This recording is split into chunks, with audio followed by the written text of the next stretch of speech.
commencer comme on a l'habitude de le faire, donc en demandant à l'Esprit Saint de venir dans nos cœurs.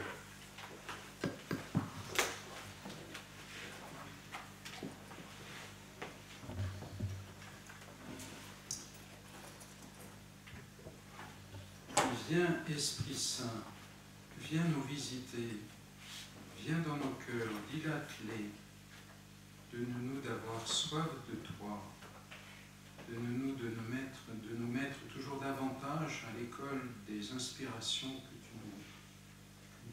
tu nous donnes. Donne-nous de grandir comme fils, comme disciples missionnaires aussi. Amen.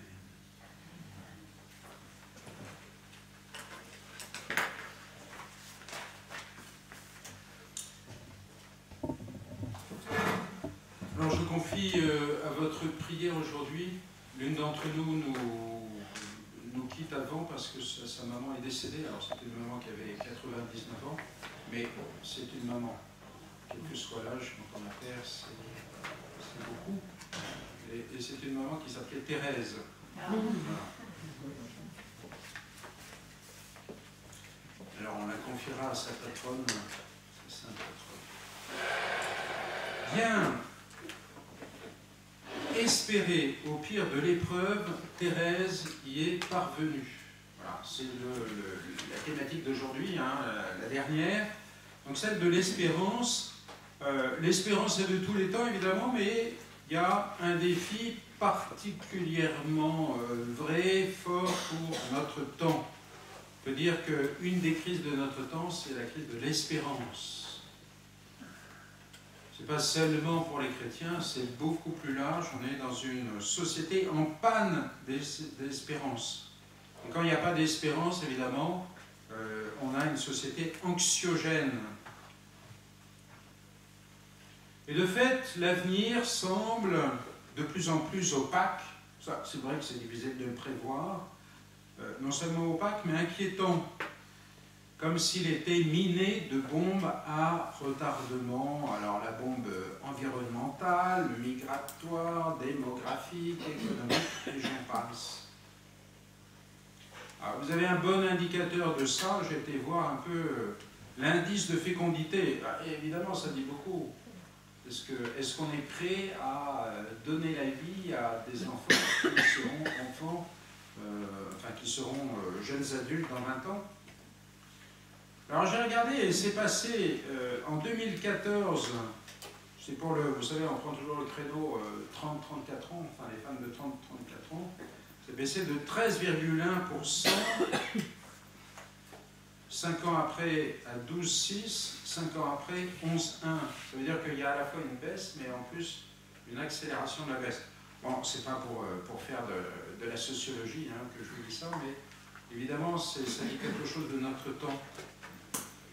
Et puis il y a aussi, vous voyez, dans l'espérance, on sait bien que l'espérance a un rapport à l'avenir, évidemment, c'est un rapport au temps aussi.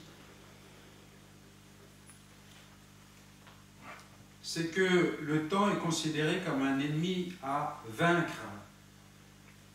Ça ne date pas du TGV, mais on veut avoir des choses qui aillent vite. Le mot instantané. Vive l'invention du micro-ondes. Et c'est vrai que c'est pratique. Hein.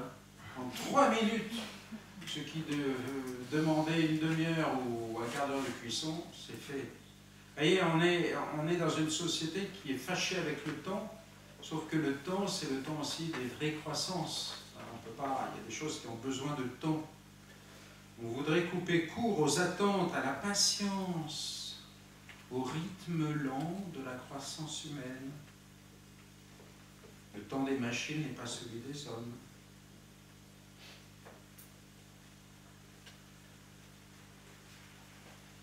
Donc voilà, vous voyez, il y a pas mal de menaces sur l'espérance, et notamment peut-être la menace la plus insidieuse, le fameux « à quoi bon ?»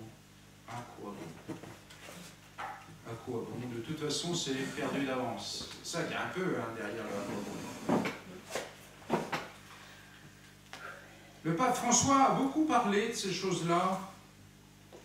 Et il parle notamment aussi de l'accoutumance. On s'accoutume à des choses qui devraient nous révolter, ou en tout cas nous donner l'envie de les changer, mais voilà, on s'accoutume.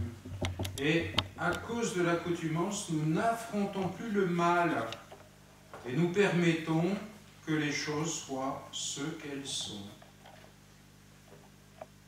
Et ça aboutit à des choses dramatiques des fois. Et puis, je termine, hein, je commence par vous voyez, un peu une présentation du tableau et les points d'ombre. C'est un peu un contraste de l'espérance en négatif. Alors dans l'espérance en négatif, vous avez cette résignation, vous voyez, quand elle s'applique à notre médiocrité. Et ça donne, toujours François, la corruption spirituelle. Il dit, c'est pire que la chute d'un pécheur, car il s'agit d'un aveuglement confortable et autosuffisant, où tout finit par sembler licite. Donc vous voyez, accoutumance, résignation, médiocrité, corruption spirituelle. Et puis, au sommet ou au plus bas, hein, l'acédie avec ses différents symptômes. C'est, vous savez, quand non seulement on s'est mis dans la résignation, dans l'accoutumance avec notre médiocrité, mais du coup ça nous rend amers. Et quand on voit des gens, au contraire, bien se comporter, on devient cruel avec eux. Les critiques, c'est une aversion, vous voyez, finalement une aversion pour la sainteté. Alors ça peut prendre des visages différents, hein. Des fois ça se traduit par une fuite dans l'activisme, l'activisme qui surtout évite tout contact avec Dieu et on se donne bonne conscience, et ce qui fait qu'il peut y avoir une version même chrétienne de ça. On ne prie jamais parce qu'on sent bien que si on prie devant Dieu, en présence de Dieu, on se sentira mal et donc on fuit ça dans l'action, tout en se donnant bonne conscience. Alors, je ne vais pas continuer parce que quand même c'est pas très sympathique. Et c'est mieux d'aller voir ce que Thérèse nous dit de l'espérance et de la manière dont elle l'a vécu. Alors, je ne vais pas vous étonner, mais la conception qu'a Thérèse de l'espérance, c'est tout appuyé à nouveau sur sa connaissance de Dieu miséricordieux. C'est vraiment appuyé dessus. Je vous lis cette petite parole d'elle. À moi, il a donné sa miséricorde infinie. Et c'est à travers elle que je contemple et adore les autres perfections divines. Donc vous voyez, c'est vraiment sa focale. Je ne vais pas dire son filtre, au contraire. C'est ce qui retire tout filtre. Elle voit toutes les actions de Dieu, tous les comportements de Dieu à travers la miséricorde. C'est pour ça, la phrase que je vous ai déjà citée, de l'Écriture qui plaisait tant à Thérèse, quand bien même le bon Dieu me tuerait, j'espérerais encore en lui. Voyez. Quand bien même il aurait apparemment, voyez, une conduite déconcertante et une conduite qui éprouve, et même dans laquelle je rencontre la souffrance, quand bien même, je sais que l'auteur de ça, il est miséricordieux. Ça, c'est très important. Donc, je relis. À moi, il a donné sa miséricorde infinie. C'est à travers elle que je contemple et adore les autres perfections divines. Alors, toutes m'apparaissent rayonnantes d'amour, la justice même, et peut-être encore plus que les autres, me semble revêtue d'amour. Alors ça, c'est très important parce que, à l'époque de Thérèse, et ça fait partie des formations, si vous voulez, qui sont celles de son temps, on oppose justice et miséricorde. Et donc il y a une espèce, vous voyez, comme s'il y avait le frein et l'accélérateur, un côté sympa de Dieu et puis un côté redoutable. Donc il est miséricordieux, mais quand même il est juste, il ne faut pas oublier. Puis il est juste, d'accord, mais il est quand même miséricordieux. Vous voyez, on est dans cette espèce de... D'abord, Dieu est simple, donc il n'y a pas en lui, il n'est pas schizophrène, il n'est pas, il n'est pas à double visage. Il est miséricordieux. Et une des manières dont il vit la miséricorde, c'est qu'il est juste. Mais une justice qui est une justice de salut aussi. Donc, vous voyez, enfin, pour nous, on a du mal à comprendre, mais Thérèse peut-être nous aide à entrer dedans. Donc ça, c'est très important, vous voyez. Dès lors que j'ai en face de moi Dieu qui est miséricorde, je ne peux pas sortir de la confiance. Et je ne peux pas sortir de l'espérance. Vous avez un raccourci, vous voyez, tout ce que je vais vous partager ce matin. Et une confiance qui, du coup, va la conduire à l'amour. La confiance qui doit nous conduire à l'amour.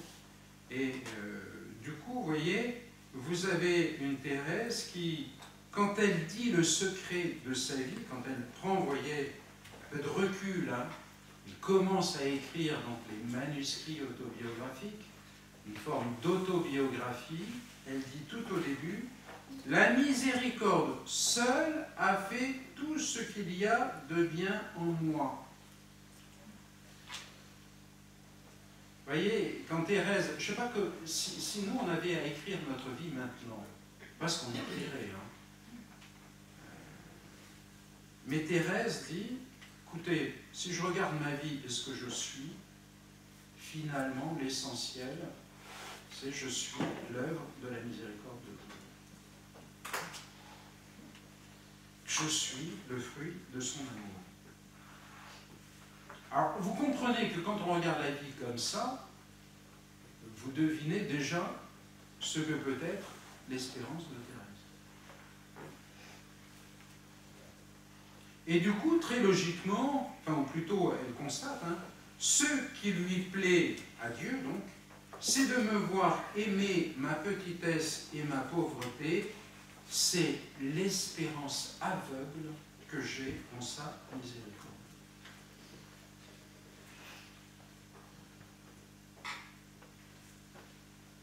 Alors, ça, c'est les principes.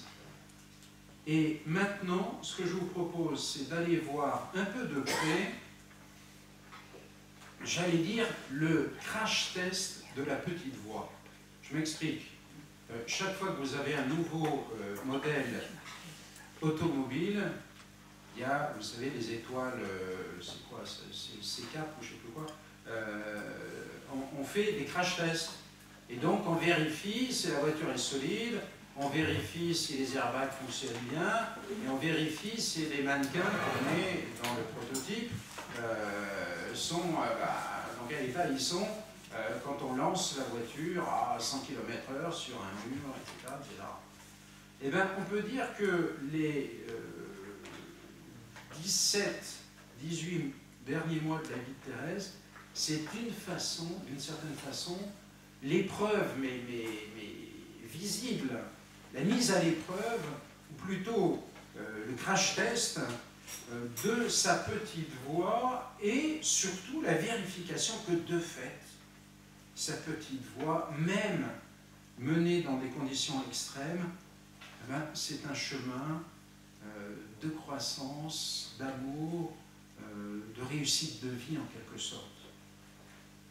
Alors, allons voir ça de plus près. Donc je redis, Thérèse, une conviction, la miséricorde de Dieu, et sa réponse, puisqu'il est miséricordieux, je peux m'abandonner quoi qu'il advienne, espérer quoi qu'il advienne, et ça me conduira à l'amour. Ça, c'est les principes.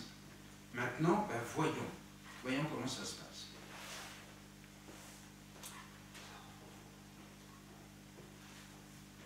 Il se passe quelque chose qui va donc durer 17 mois et dont témoigne l'écrit de Thérèse le plus déconcertant. L'écrit de Thérèse le plus déconcertant, le plus étonnant, c'est un graffiti. Un graffiti qu'elle a fait sur le linteau de la porte de sa cellule. Alors, je ne vous apprends rien, mais en règle générale, les carmélites ne font pas de tag, ne font pas de graffiti, et respecte évidemment le mobilier, respecte évidemment, parce que c'est à la communauté et c'est l'esprit de pauvreté, on respecte. Sauf que Thérèse fait un graffiti. Et son graffiti, alors on dirait que c'est un saint graffiti, puisqu'elle écrit « Jésus est mon unique amour ». En fait, c'est assez bouleversant à cause du contexte. C'est que si elle a écrit ça, si elle a comme ça dépassé les bornes, entre guillemets, de la pauvreté communautaire, c'est qu'il y a des raisons. Alors on va voir ça. Nous sommes le jeudi saint 1896, j'ai vérifié avec l'internet, c'est le 16 avril 1896.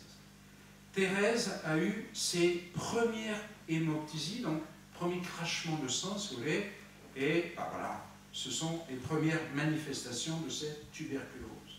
Elle a 23 ans et elle comprend qu'elle n'a plus très longtemps à vivre. Elle va mourir bientôt. Mais elle en est ravie. Et elle écrit « Jamais les austérités du Carmel ne m'avaient semblé aussi délicieuses. L'espoir d'aller au ciel me transportait d'allégresse. » C'est très cohérent hein, avec sa foi très vive et le fait que la mort, c'est, comme elle va le dire plus tard, l'entrée dans la vie. Alors ça n'a rien de catastrophique pour elle, non, c'est l'entrée dans la vraie vie. C'est la joie de retrouver enfin le Seigneur, de le voir face à face. Donc elle en est ravie. Elle ne pense qu'à la joie du ciel.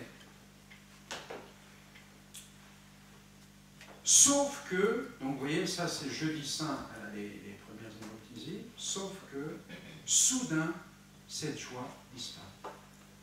Et au temps pascal, donc à quelques jours de distance seulement, elle est privée de tout sentiment de sa foi. Elle avance dans la nuit, dans un tunnel, elle se heurte à un mur, et elle dit, un mur qui s'élève jusqu'aux cieux. Et donc vous avez cette voix, hein, donc je vous ai déjà, on a déjà entendu un peu le texte, une espèce de voix tentatrice qui s'immisce en elle et qui lui chuchote à son cœur, à son esprit, qui lui chuchote tu vas mourir jeune, et tu vas basculer dans le néant. Toi qui attends le ciel, qui attends la joie éternelle, avance, avance, réjouis-toi de la mort qui te donnera non pas ce que tu espères, mais la nuit du néant. Et Thérèse dit, voilà, il me semble que les ténèbres, empruntant la voie des pécheurs, me disent en se moquant de moi, et donc la suite. Alors c'est intéressant parce que vous voyez déjà, Thérèse associe son épreuve à celle de toute une partie de ses contemporains. Hein. On est fin du 19e, donc vous avez, on enseigne ça en histoire de l'Église, le renouvellement des sources de l'incroyance. Fin du 18e, vous avez les Lumières, vous avez Voltaire, etc. Mais on en remet une couche beaucoup plus agressive, à partir du milieu du 19e, avec le positivisme, avec l'essor du scientisme, avec toutes les découvertes de la science vont faire qu'on va prouver que tout ça c'était des mythes, que la religion ça n'a aucune assise, enfin que c'était pour l'âge de l'enfance de l'humanité, et puis que maintenant on est grand avec les découvertes de la science, tout ça, voilà. Donc elle est dans ce contexte-là, et elle sent que son épreuve, vous voyez, la met en communion avec tout ce monde de l'athéisme. Déjà, première lumière. Donc avance, avance, réjouis-toi de la mort. Et au fil des mois, tandis que son épreuve intérieure se poursuit sans guère de répit. Alors elle continue d'écrire des très belles poésies, mais elle dit à ses sœurs, vous savez, j'écris ce que je veux croire, non pas ce que je ressens. Hein. Évidemment, quand on voit mes poésies, on est trompé, on a l'impression que tout est facile pour moi, que tout est lumineux. Ben... Et donc son état de santé se dégrade et elle va avouer les dernières semaines, c'est à en perdre la raison. et quand on souffre, à en perdre la raison. Un jour, elle reconnaît que sans la foi, elle se serait donné la mort sans hésiter. Et elle dit attention, hein, vous savez, quand il y a des grands malades qui souffrent beaucoup, laissez pas à portée de main des médicaments et tout ça. Vous voyez, je dirais, le débat sur l'euthanasie, elle n'y est pas étrangère.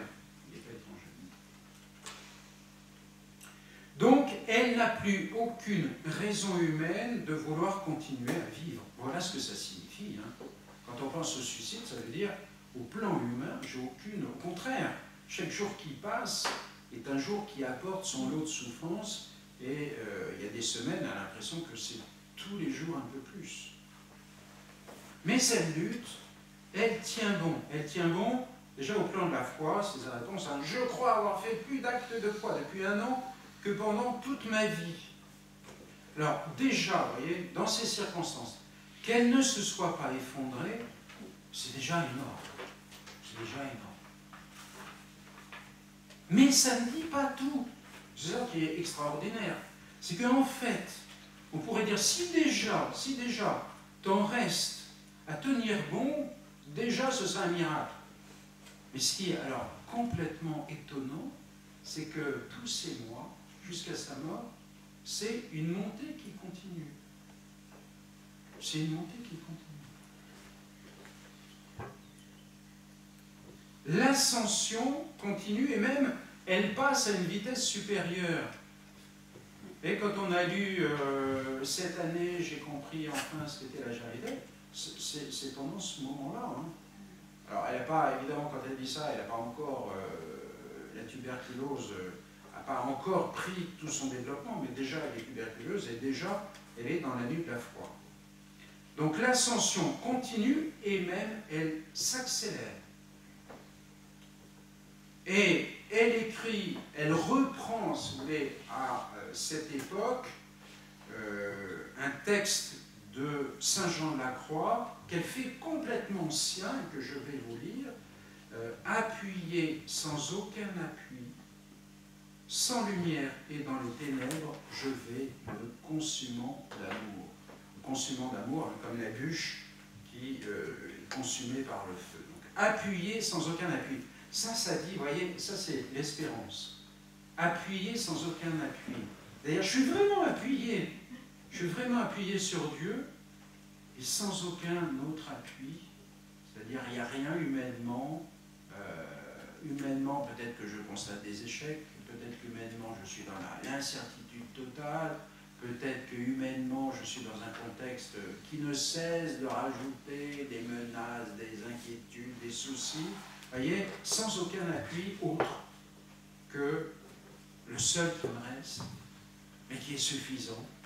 Appuyé, je le suis, appuyé sur Dieu. Sans lumière et dans les ténèbres. Donc appuyé sans aucun appui, sans lumière et dans les ténèbres, je vais me consumer.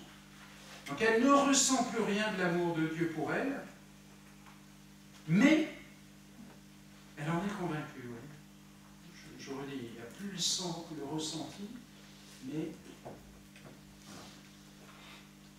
Et le fait, quand vous lisez les écrits de cette époque, elle ne parle que de Dieu et de sa miséricorde. C'est le moment, si vous voulez, où elle a reçu, alors quand même, c'est en 95 que ça commence, mais enfin, elle a reçu 2 frères, alors pas prêtres, il y en a un qui est séminariste, l'autre qui est prêtre, 2 frères missionnaires. On lui a confié, voilà, ils se sont confiés, ça se faisait pas mal à l'époque, un prêtre ou un séminariste qui écrivait à une prieure et qui lui disait, voilà, est-ce que vous pourriez, d'une certaine façon, me mettre je sais pas, en fraternité spirituelle avec une de vos carmélites qui priera pour moi toute sa vie. Et il y a 2 petits vénards qui ne savaient pas ce qui leur arrivait, mais qui sont tombés sur Thérèse. Voilà. Les 2 étaient séminaristes, et Thérèse lit ça en disant, hein, comme Dieu est délicat, comme Dieu est délicat. J'avais 2 petits frères dont j'aurais bien espéré qu'ils deviennent prêtres et missionnaires.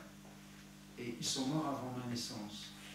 Mais il me les redonne après, 2 frères comme ça, missionnaire.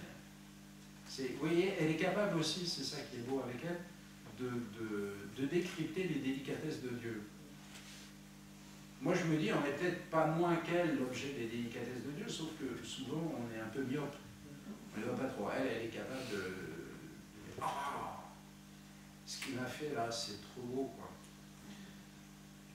Et donc, c'est toujours, vous voyez, dans cette période qu'elle écrit « Ma vocation, enfin, je l'ai trouvée, ma vocation, c'est l'amour. Oui, j'ai trouvé ma place dans l'Église, et cette place, oh mon Dieu, c'est vous qui me l'avez donnée. Dans le cœur de l'Église, ma mère, je serai l'amour, ainsi je serai tout. » Mais quand on lit ça, on dit « Ouah, c'est une exaltée, ouah, ou alors c'est magnifique, qu'est-ce que c'est beau, et tout ça, quelle chance elle a de découvrir sa vocation, et puis de sentir quel est l'amour dans le cœur de l'Église. » Je parle, c'est en même temps le blackout, vous voyez, de tout un champ de son expérience ressentie, vous voyez, de son expérience religieuse sentie. Elle sait vraiment que c'est sa vocation. C'est vrai, vous voyez. Ce qu'elle dit, c'est pas pour pas de la frime, enfin, c'est pas pour la galerie qu'elle écrit ça. Et là, voilà, elle a trouvé sa vocation, c'est Dieu qui lui a trouvé sa vocation, qui la lui a donnée comme vocation à l'amour au cœur de l'Église. Tout ce qu'elle vit, c'est pour l'Église. Donc, vous voyez, c'est un champ de répercussions et de rayonnement considérable, infini. Et en même temps, elle marche, comme elle dit, sans appui, et pourtant appuyée, dans les lumières et dans les ténèbres, dans la nuit et dans les ténèbres. C'est ça qui est très, très délicat, vous voyez. Et c'est des moments, vous voyez, plus on lit, c'est ça, on lit dans le cœur de l'Église, je serai l'amour, et au même moment, ben, c'est Thérèse qui se propose pour être donc l'aide lingère de sœur Marie de Saint-Joseph, qui va petit à petit adoucir, l'aider par des mots de consolation, des mots de délicatesse, à se décentrer de sa souffrance intérieure. Vous voyez, il faut lire les textes en voyant un petit peu de quoi ils sont contemporains. La grande épreuve est absolument contemporaine de toutes ces gestes, de ces attentions, de ce dégagement de soi-même. On pourrait se dire, bah, elle vit certainement, Dieu la comble pour qu'elle ait une telle force pour aimer. Mais non, justement, enfin oui, Dieu la comble, mais sans qu'elle sente quoi que ce soit. Vous me suivez, ça va? Oui. Bon, si vous êtes patient et indulgent. Alors, c'est beau parce que, vous voyez, elle écrit, on la voit écrire à ses frères, prêtres et séminaristes et ses frères missionnaires, les premières lettres, Monsieur l'abbé, et puis très vite, ça devient mon cher petit frère. Et c'est magnifique parce que ces lettres, notamment avec le plus fragile des deux, Maurice Bellière, qui a besoin, qui a perdu sa mère quand il était enfant. Donc, en fait, Thérèse, elle est à la fois la sœur, et puis très vite, elle a une attitude presque maternelle à son égard. Elle a aussi très vite, elle a compris qui elle avait en face d'elle, donc elle adapte. Et d'une manière, vous voyez, pleinement vraie. C'est un amour pleinement chaste, c'est un amour pleinement dégagé d'elle-même, et en même temps très affectueux. C'est vraiment, là, on est dans l'équilibre des sommets, vous voyez. Totalement libre. Elle aime d'une manière totalement libre. Et en même temps, bientôt, elle ne peut plus respirer que par un tiers de ses capacités respiratoires. Donc, vous lisez la lettre, vous dites, waouh, quelle belle lettre. Tout dégagé d'elle-même. Elle ne pense pas, c'est tout pour Maurice Bellière, tout ce qu'elle lui écrit. Et puis, vous lisez en parallèle son état de santé et vous dites, mais elle est épuisée quand elle écrit ça. Elle écrit, elle commence à écrire au crayon de bois quand elle dit ça. Elle n'a plus qu'un tiers de sa capacité, donc elle doit étouffer plus ou moins. Et la gangrène a gagné les intestins, et elle continue d'exprimer sa gaieté et son humour. Vous voyez, c'est ça qui est stupéfiant. Et quand vous lisez les derniers entretiens, vous voyez, il y a des mots d'humour, elle imite des personnages pour faire rire ses sœurs, elle les accueille avec le sourire.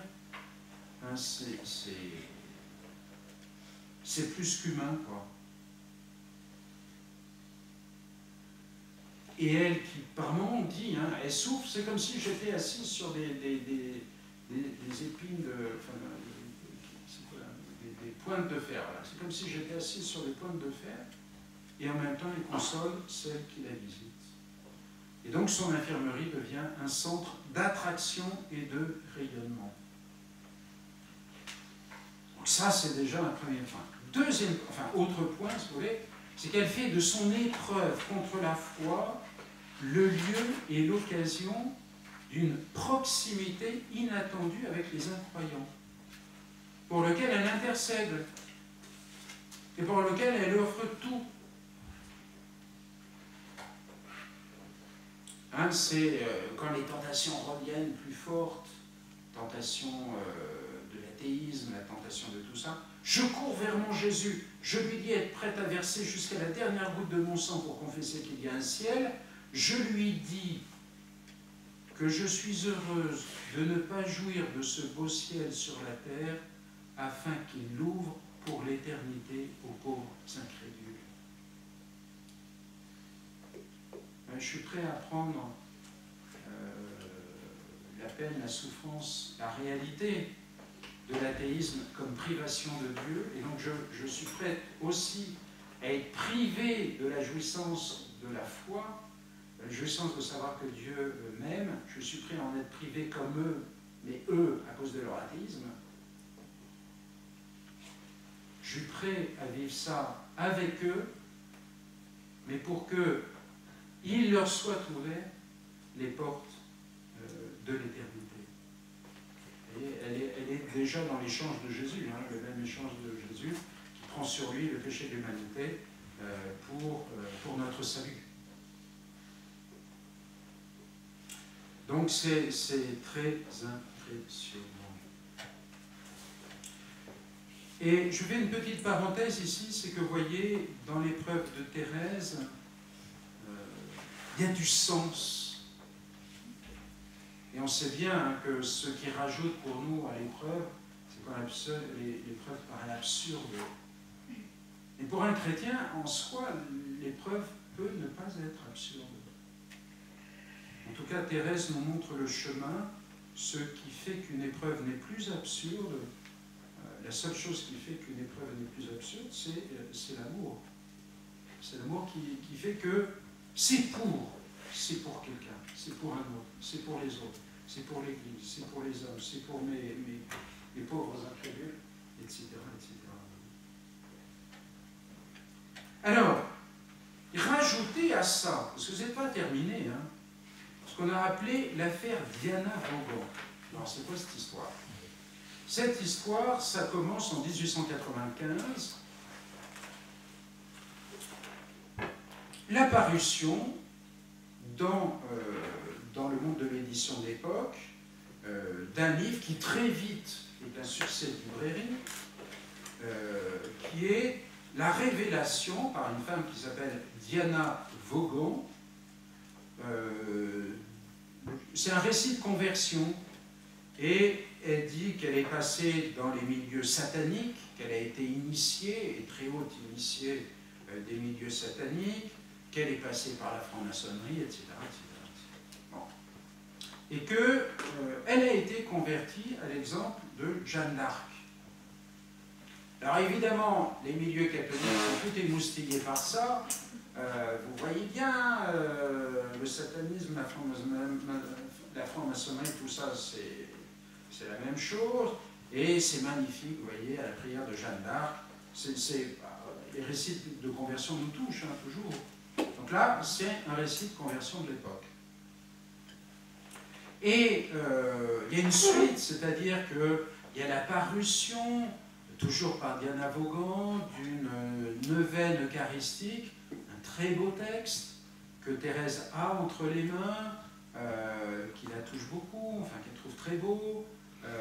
Et puis, du coup, les couvents, hein, beaucoup de couvents entre en correspondance avec Diana Vaughan, il y a des échanges de lettres, le Carmel de Lisieux participe à ça, et Thérèse écrit même, en juin 1896, donc vous voyez, elle est déjà rentrée dans sa grande épreuve, une courte pièce de théâtre s'inspirant de la conversion de Diana Vaughan et intitulée Le triomphe de l'humilité.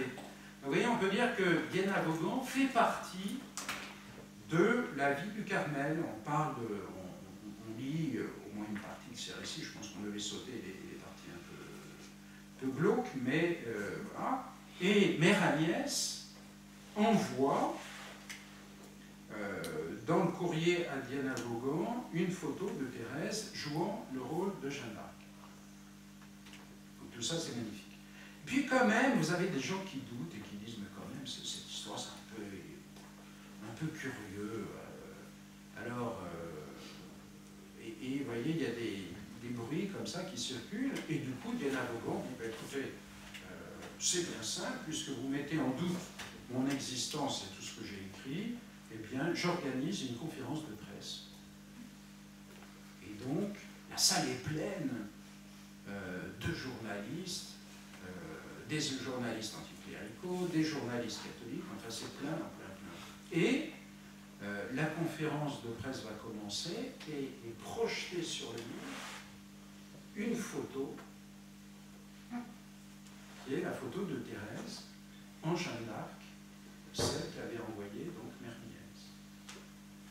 Et en fait, de Diana Vaughan, c'est pas Diana Vaughan, mais quelqu'un qui est connu par ailleurs, qui s'appelle Léo Taxil, un ancien anticlérical, soi-disant converti, et qui est surtout, alors, que les Marseillais me pardonnent, il est Marseillais, hein, mais c'est surtout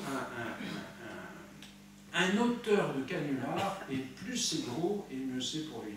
Et en fait c'est une histoire très triste, parce qu'il a joué complètement la comédie, mais il a joué la comédie avec des choses qui, quand même, ou plutôt, je vais dire les choses autrement, son gros canular, sa grosse comédie qui fait rire aux éclats, ça a atteint Thérèse au plus profond. Qu'on puisse jouer avec ça. Qu'on puisse jouer avec ça. Qu'un type, Léo Taxil, je vous passe, mais il était auteur aussi de romans pornographiques, enfin c'est pas un type très sympathique. Mais donc ce Léo Taxil a joué au moment où elle est en plein dans l'épreuve de la foi. Il a composé notamment sa neuvaine eucharistique, dans lequel Thérèse se retrouve avec des très très beaux passages.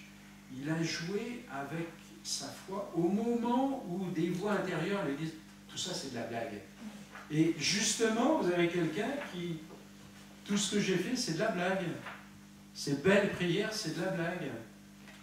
Je vous ai raconté des histoires. Donc, vous voyez, c'est comme un écho extérieur qui matérialise en quelque sorte ce qu'elle vit à ce moment-là. Et donc elle est très profondément atteinte par ça. Et elle vit cet épisode, vous voyez, comme une humiliation, mais plus que ça, comme une trahison. Une blessure très profonde. Et quand on lit, vous voyez, ce que je vous ai déjà lu, je cours vers mon Jésus, je lui dis être prête à verser mon sang jusqu'à la dernière goutte pour confesser qu'il y a un ciel. Je lui dis que je suis heureuse de ne pas jouir de ce beau ciel sur la terre, afin qu'il l'ouvre pour l'éternité aux pauvres incrédules. Et bien, dans les pauvres incrédules, il y a aussi Léo Taxil. Vous voyez, celui qui s'est moqué de ma foi et qui m'a tourné en ridicule, parce qu'en plus, il y avait ma photo dans cette fameuse... c'est assez dramatique, c'est que le journal de Lisieux, le journal qu'on lit à Lisieux, fait évidemment un récit scandalisé de tout cet épisode, et dit, en plus Léo Taxil a dit que celle qu'on voyait, enfin, en Jeanne d'Arc, c'était une religieuse. Alors, ça doit être encore un mensonge de plus de Léo Taxil. Dans tout ce qu'il avait dit, c'était la seule chose qui était vraie. Vous voyez, enfin, comment... voilà les preuves. Donc, bon, maintenant, il est temps de se poser la question, mais comment est-ce possible? Comment est-ce que vous pouvez avoir quelqu'un autant éprouvé, et qui, au milieu de sa souffrance, donc de la situation dans laquelle on écrit, nous sommes le 3 août, donc moins de 2 mois avant sa mort, elle écrit: ô mon Dieu, que vous êtes doux, pour la petite victime de votre amour miséricordieux. Maintenant même que vous joignez la souffrance extérieure aux épreuves de mon âme, je ne puis dire, les angoisses de la mort m'ont environné, mais je m'écris dans ma reconnaissance, je suis descendu dans la vallée de l'ombre de la mort, cependant je ne crains aucun mal, parce que vous êtes avec moi, Seigneur. Alors là, vous voyez, c'est l'espérance à l'état, c'est la pureté chimique, vous voyez, là on est l'espérance dans son état de pureté chimique totale, absolue. Enfin, on ne peut pas imaginer plus éprouvant. Ô mon Dieu, que vous êtes doux pour la petite victime, alors pas de votre sadisme, pas de votre justice, non, de votre amour miséricordieux. Parce que je ne peux pas imaginer autre chose. Je sais qu'il n'y a rien d'autre en Dieu que... Donc, que vous êtes doux pour la petite victime de votre amour miséricordieux, maintenant même que vous joignez la souffrance extérieure aux épreuves de mon âme, je ne puis dire les angoisses de la mort m'ont environné, mais je m'écris dans ma reconnaissance, je suis descendu dans la vallée de l'ombre de la mort, au plus bas du plus bas. Cependant, je ne crains aucun mal, parce que vous êtes avec moi. Vous voyez, je suis appuyé, sans aucun appui, sans lumière et dans la nuit, mais je ne crains aucun mal. Vous voyez, c'est bouleversant en fait.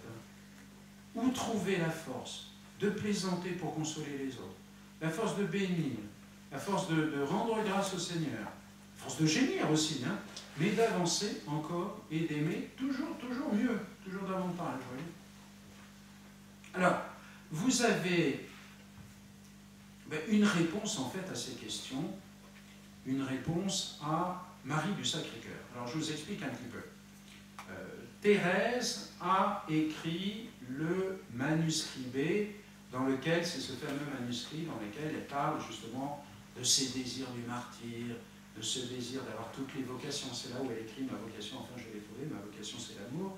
Donc Marie qui reçoit la première, hein, c'est la première à lire ce texte, elle est bouleversée par cette lecture.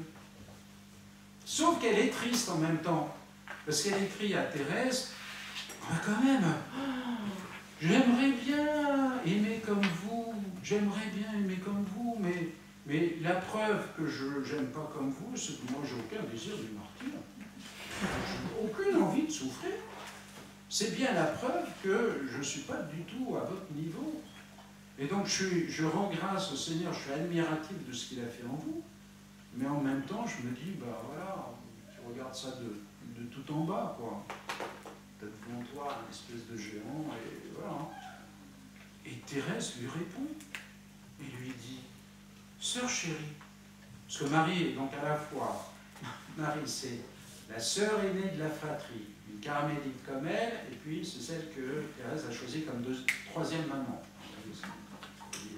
Donc, sœur chérie, comment pouvez-vous dire après cela que mes désirs sont la marque de mon amour? Je sens bien que ce n'est pas cela du tout qui plaît au bon Dieu dans ma petite âme. Ce qui lui plaît, c'est de me voir aimer ma petitesse et ma pauvreté. C'est l'espérance aveugle que j'ai en sa miséricorde. Voilà mon seul trésor. Et elle poursuit en disant, mais ça peut être le vôtre, hein. Qu'est-ce qui vous empêche? Ce n'est pas cela du tout qui plaît au bon Dieu dans ma petite âme. Ce qui lui plaît, c'est de me voir aimer ma petitesse et ma pauvreté. C'est l'espérance aveugle que j'ai en sa miséricorde. Donc, non, ne me jugez pas à mes désirs du martyr, ne me jugez pas aux belles choses que j'écris, ne me jugez pas... Non. la seule chose, mon seul trésor, voyez, la seule chose sur laquelle je m'appuie, c'est de ne pas m'appuyer sur moi, mais de tout basculer sur lui. Et ça, c'est important parce que, vous voyez, l'espérance est grandie de deux façons. Elle grandit en se purifiant. Et elle se grandit en se purifiant de son objet et de son motif. Qu'est-ce que ça veut dire? De son objet, ça veut dire qu'est-ce que tu espères? Ah ben moi j'espère que demain mon patron va me convoquer dans son bureau pour me dire que la place d'adjoint sur laquelle je vais l'ornier, elle est pour moi. Oui, d'accord? Et j'espère qu'il va m'annoncer une augmentation. Ça, premier niveau de l'espérance, d'accord? J'espère que tel défaut qui m'humilie, je vais en être débarrassé comme ça, demain, en me levant, disparaît. Plus aucune tentation par rapport à ça. Vous direz, c'est mieux. Mais vous voyez, t'espères pour qui? Pour lui, pour toi? Pour pouvoir te regarder dans la glace en disant « Waouh, je suis quand même mieux maintenant. » Vous voyez, ça c'est l'objet, vous voyez, d'espérance. Qu'est-ce que tu espères? Et chez Thérèse, le seul objet d'espérance, lui faire plaisir. Et il s'est complètement décentré d'elle-même. Donc ça, vous me direz, à ce niveau-là, elle dit, mais quand même, dans mon désir du ciel, il y avait encore quelque chose qui était un peu, vous voyez, la joie que j'aimerais. C'est complètement, vous voyez, mon seul objet de mon espérance, c'est lui faire plaisir. Voilà. Et en ayant ce seul objet d'espérance, elle reçoit tout le reste par surcroît, en surabondance, évidemment. Toujours comme ça. Hein. Plus on se dégage pour Dieu et plus on est désintéressé, je dirais, et plus on est comblé de tout le reste.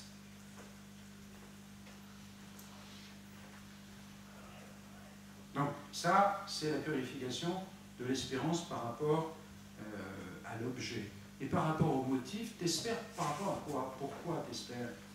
Ah ben j'espère parce que je suis tellement généreux que je suis sûr que ça va marcher. Et puis, tout ce que j'ai fait pour Dieu déjà, wow, c'est sûr qu'il va en tenir compte. Et puis, regardez, je suis généreux, je suis sympa, etc. Mais ça, vous voyez, c'est l'appui en moi. Ça, c'est hyper fragile, c'est rien. Chez Thérèse, le seul appui, vous voyez, c'est pour ça que quand Marie lui disait oh là là, vous êtes au perché parce que regardez vos désirs du martyr, tout ça, c'était, vous voyez, elle l'a renvoyé à ses richesses spirituelles. Et Thérèse dit, mais ça, je ne veux pas en entendre parler. Ça, pour moi, ça ne compte pas, ça ne compte pas, ça ne compte pas. Ce qui lui plaît, c'est de me voir aimer ma petitesse et ma pauvreté. J'ai rien.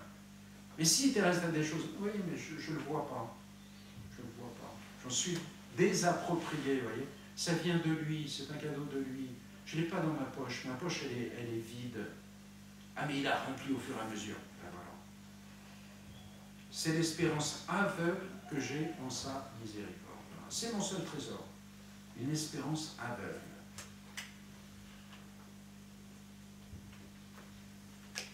Et, vous voyez, on revient toujours à la même chose. Hein. C'est la confiance qui nous conduit à l'amour. Des grandes formules de Thérèse. Ou elle aussi qui dit tout à la fin, parce qu'il y a un moment dans sa maladie qui est terrible, là encore c'est une épreuve de plus, vous allez voir comment se vit son espérance. Hein. Il y a un moment, sa santé décline, et donc on a peur qu'elle meure, et donc on appelle tout de suite, on prévoit pour le lendemain le sacrement des malades. Bon, à l'époque on disait l'extrême onction. Et donc Thérèse est toute heureuse de pouvoir recevoir ce sacrement, et elle s'y prépare avec joie, puis sauf que le lendemain, il y a une embellie, et le médecin passe et dit « Ah, mais ça va !» Enfin, ça va, on s'entend. Et à l'époque, on dit « Ah, ben du coup, on ne va pas lui donner le sacrement des malades, parce que c'est pas assez extrême, quoi. » Bon, c'était un peu absurde, hein, cette pratique pastorale, mais disons « Ah ben non, c'est pas assez extrême, donc elle en est privée, vous voyez. » Et puis, elle voit aussi dans sa maladie, un moment, elle est... et bon, ça y est, ça se rapproche, la fin se rapproche. Ouf, ouf, ouf. Et puis, ça fait ça, en fait. Donc, c'est là où elle dit, je peux plus rien prévoir. Même sans, j'ai plus prise sur rien. Je ne compte plus que sur l'amour. C'est le contexte, vous voyez, de ça. Je ne compte plus que sur l'amour. Je ne compte plus sur la maladie qui m'a trop mené en bourrique. Enfin, vous voyez ce que je veux dire. Enfin, elle ne dit pas ça, mais c'est l'idée là. Je ne peux plus compter sur la maladie qui me mène en haut, en bas, etc. Je ne compte plus que sur l'amour. Alors voilà, vous voyez, là on est dans l'espérance. Cette mystérieuse vertu de l'espérance, c'est une grâce, c'est-à-dire c'est un don de Dieu. Hein, c'est un don de Dieu. Alors vous comprenez que, bah oui, on a envie de la demander. Hein. Mais demandons-lui de faire grandir notre espérance. Et je reviens sur un texte que j'ai lu, mais qui est un texte important parce que ça nous dit vraiment le sommet de l'espérance de Thérèse.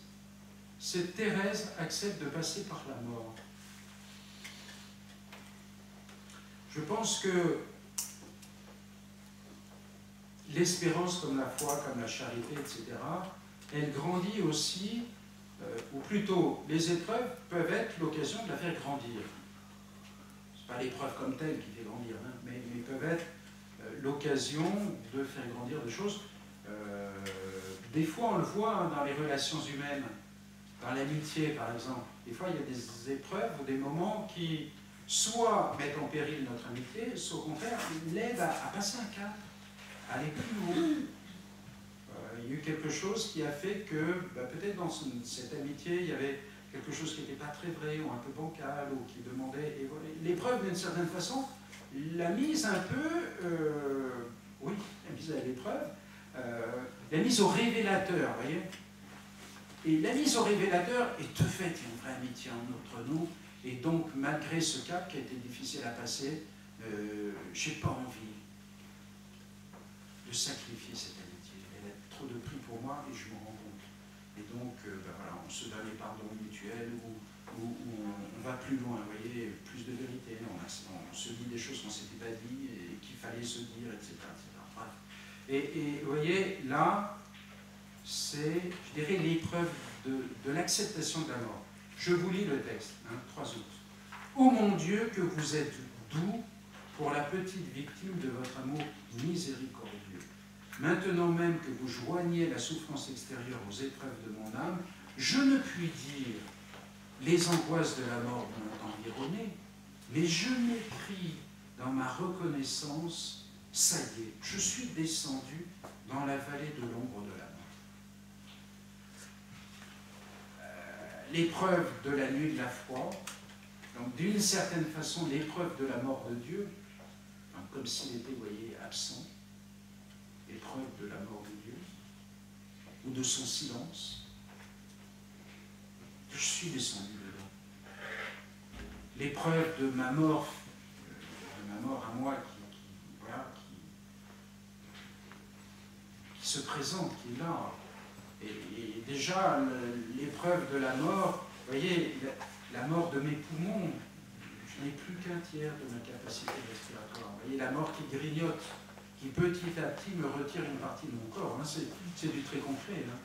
Je suis descendu dans la vallée de l'ombre de la mort. Voilà. J'ai déjà un pied, j'ai déjà une jambe, j'ai déjà une partie de moi qui est morte d'une certaine façon. Cependant, je ne crains aucun mal. Voilà. Là, vous êtes au sommet de l'espérance. Quand on accepte de passer par la mort, et plus seulement d'en être préservé, quand on accepte de passer par la mort, par elle, alors on peut dire que l'espérance est à la hauteur de ce que Dieu veut faire par nous et pour nous. Thérèse a accepté de passer par la mort, Et c'est là où son rayonnement. Vous avez un très beau symbole de ça, c'est qu'après la mort de Thérèse, les 3 premières lettres qui sont arrivées au Carmel, qui étaient des lettres pour elle, les gens, évidemment, les destinataires, enfin, ceux qui écrivaient les lettres ne savaient pas qu'elle était morte. Ils voulaient lui écrire. Les 3 lettres qu'on a eues d'elle, là aussi, c'est un signe divin, enfin, c'est quelque chose. Il y a une lettre de son père spirituel qui était au Canada, il y a une lettre de l'abbé Bélière qui était en Afrique, donc un de ses frères spirituels, et il y a une lettre qui lui arrive de Chine, de l'abbé Rouland, le deuxième père spirituel. C'est les premiers, d'une certaine façon, une fois Thérèse, non, les premiers à lui écrire, les premiers appels qu'elle reçoit, Chine, Afrique, Canada, le monde entier. Le monde entier. Et tout se joue dans cette petite infirmerie du Carmel. Tout se joue en cette femme qui dit mon seul trésor, c'est mon espérance aveugle dans son amour miséricordieux. Je n'ai pas d'autre, rien d'autre. Je ne crains aucun mal, parce que vous êtes avec moi, Seigneur, et donc je descends dans la vallée de l'ombre de la mort avec vous. Et ça, c'est le sommet de l'espérance. Et ça rejoint ce qu'on a déjà entendu. Depuis que j'ai compris qu'il m'était impossible de rien faire par moi-même, la tâche que vous m'avez imposée ne me parut plus difficile. Et là encore, c'est l'espérance. Je reçois une tâche qui est accablante, enfin qui m'effraie, mais depuis que j'ai compris qu'il m'était impossible de rien faire par moi-même, c'est plus difficile.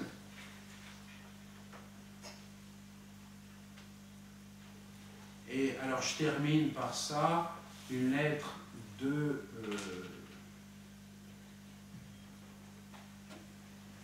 ça c'est un billet de mai 1897, on a en tête la mort de Thérèse le 30 septembre.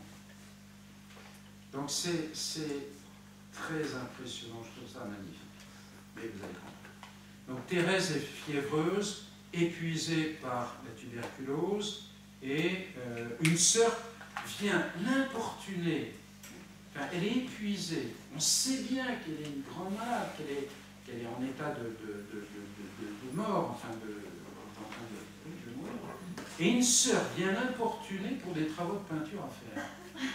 Enfin, et Thérèse montre un peu d'impatience.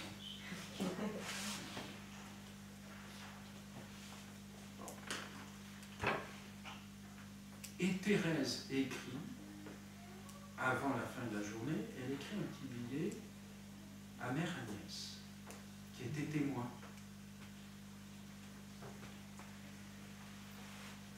Petite mère chérie, ah, ce soir, je vous ai montré ma vertu, mes trésors de patience, et moi qui prêche si bien les autres, je suis contente que vous ayez vu mon imperfection. C'est extraordinaire. Je suis contente que vous ayez vu mon imperfection. Ah, que cela me fait de bien d'avoir été méchante. Bon, on comprend, hein. Méchante. Bon. Ah, que ça me fait de bien d'avoir été méchante. Je suis bien plus heureuse d'avoir été imparfaite que si, soutenue par la grâce, j'avais été un modèle de douceur. Cela me fait tant de bien de voir que Jésus est toujours aussi doux et tendre envers moi. Ah, dès à présent, je le reconnais, oui, toutes mes espérances seront comblées. Oui, le Seigneur fera des merveilles qui surpasseront infiniment mes immenses désirs.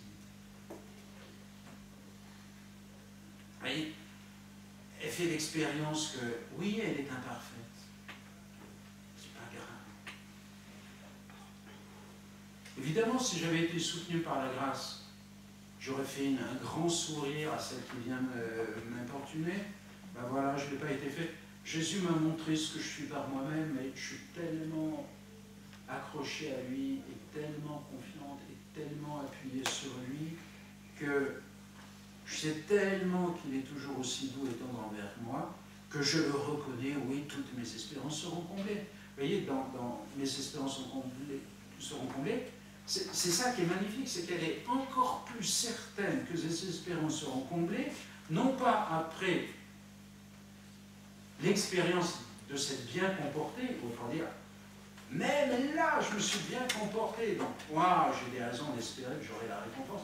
Non, c'est au moment où elle constate son imperfection qui demeure, qu'elle a encore plus de confiance que ses espérances seront comblées. Vous voyez comment elle a une logique qui est déconcertante, parce que c'est pas comme ça qu'on réagirait nous, mais qui est d'une rigueur, vous voyez,